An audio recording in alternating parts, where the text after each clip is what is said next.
RCB RCB RCB, what a match!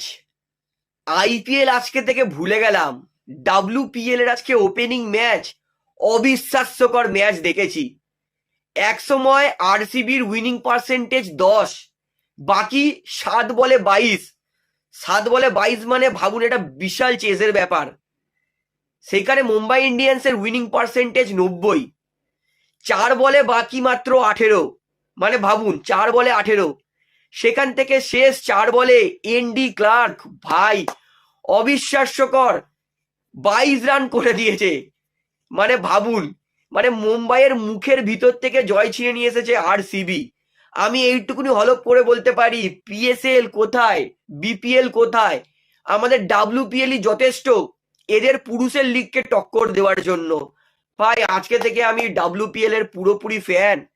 কারণ কি অবিশ্বাস্যকর জমজমাট ম্যাচ।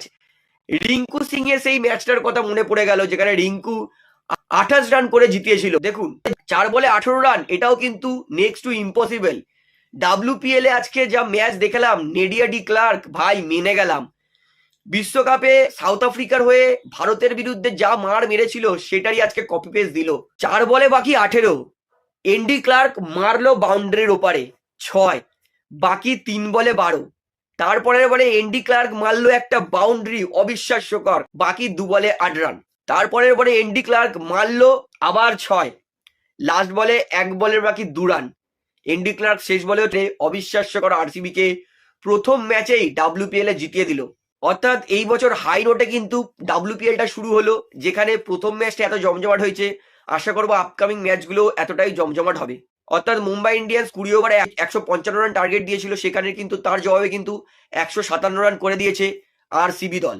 আই হোপ আপনারাও ডাব্লিউপিএল ফলো করছেন, কারণ এরকম এন্টারটেনিং ম্যাচ কেউই মিস করতে চাইবে না।